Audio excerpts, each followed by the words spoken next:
Sahabat sains, pernahkah dalam kehidupan sehari-hari kalian menjumpai peristiwa seperti berikut ini? Air kamar mandi yang keruh, kondisi jalanan yang dipenuhi dengan asap, atau bau-bau menyengat yang ditimbulkan dari tumpukan sampah. Coba bandingkan kedua gambar berikut ini. Keduanya adalah gambar sungai. Gambar yang pertama adalah sungai yang kondisi airnya normal atau bersih. Sementara yang kedua adalah gambar sungai yang terdapat tumpukan sampah. Tentu hal ini menjadi masalah tersendiri bagi lingkungan. Dalam video pembelajaran kali ini, kita akan membahas tentang pencemaran lingkungan, materi IPA kelas 7 semester genap. Tujuan pembelajaran kali ini adalah menganalisis terjadinya pencemaran lingkungan dan dampaknya bagi ekosistem. Yang kedua adalah membuat tulisan tentang gagasan penyelesaian masalah pencemaran di lingkungan berdasarkan pengamatan. Menurut Undang-Undang Nomor 32 Tahun 2009 tentang Perlindungan dan Pengelolaan Lingkungan Hidup, pencemaran lingkungan adalah masuk atau dimasukkannya makhluk hidup, zat, energi, atau komponen lain oleh kegiatan manusia sehingga melampaui baku mutu lingkungan hidup yang telah ditetapkan. Pencemaran lingkungan disebabkan oleh beberapa aktivitas manusia, di antaranya adalah penggundulan hutan, penggunaan pestisida, asap kendaraan bermotor, serta penggunaan racun pada saat menangkap ikan. Selain aktivitas manusia, pencemaran lingkungan juga disebabkan oleh faktor alam. Ada letusan gunung, tanah longsor, banjir, perubahan iklim, dan lain sebagainya. Jenis-jenis pencemaran lingkungan diantaranya adalah pencemaran air. Yang kedua adalah pencemaran udara. Dan yang ketiga adalah pencemaran tanah. Sahabat sains, mari kita bahas satu persatu. Yang pertama adalah pencemaran air. Berdasarkan data dari Kementerian Lingkungan Hidup, bahwasanya 73,24% sungai berada dalam status tercemar. Tentu hal ini sangat memprihatinkan.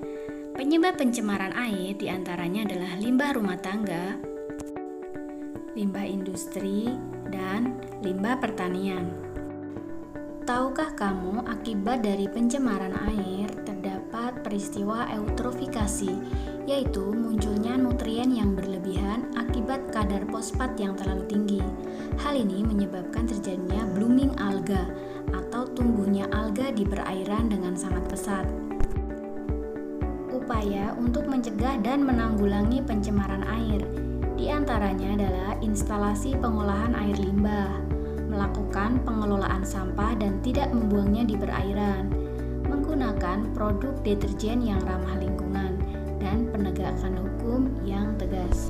Selanjutnya adalah air pollution atau pencemaran udara, yaitu menurunnya kualitas udara akibat terkontaminasi zat-zat polutan. Penyebab pencemaran udara diantaranya adalah asap kendaraan, asap kegiatan industri, asap gunung meletus, asap kebakaran hutan, asap pembakaran sampah, dan CFC dari hairspray atau aerosol. Berikut adalah zat-zat polutan, diantaranya adalah karbon dioksida, karbon monoksida yang akan menyebabkan efek rumah kaca, nitrogen dioksida, sulfur dioksida yang akan mengakibatkan hujan asam, klorofluorokarbon yang berasal dari aerosol pendingin AC atau kulkas yang akan merusak lapisan ozon, dan HC atau hidrokarbon yang berasal dari pembakaran BBM yang menyebabkan kanker.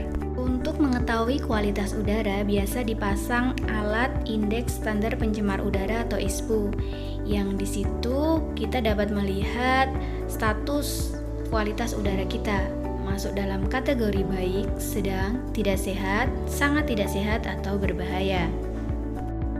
Salah satu dampak pencemaran udara adalah terjadinya hujan asam, yaitu hujan yang airnya bersifat lebih asam karena mengandung asam sulfat dan asam nitrat. Tentu hal ini akan berdampak buruk bagi lingkungan maupun makhluk hidup karena bersifat toksik atau racun. Selanjutnya adalah pencemaran tanah. yaitu kondisi di mana menurunnya kualitas tanah akibat terkontaminasi zat-zat kimia. Faktor penyebab pencemaran tanah diantaranya adalah limbah rumah tangga, khususnya sampah-sampah plastik, limbah industri, dan limbah pestisida. Dampaknya adalah hilangnya keseimbangan ekosistem, tanah menjadi tandus, tidak subur, bahkan beracun. Upaya untuk mengatasi pencemaran tanah yaitu dengan remediasi, dengan membersihkan permukaan tanah dari zat pencemar. Yang kedua adalah bioremediasi, remediasi yang menggunakan makhluk hidup seperti bakteri atau jamur. Nah, sahabat sains, adakah kasus pencemaran yang terjadi di sekitar tempat tinggalmu? Analisislah penyebabnya dan kemukakan gagasan penyelesaiannya. Selamat mencoba. Terima kasih telah menyaksikan video ini. Semoga bermanfaat. See you next time.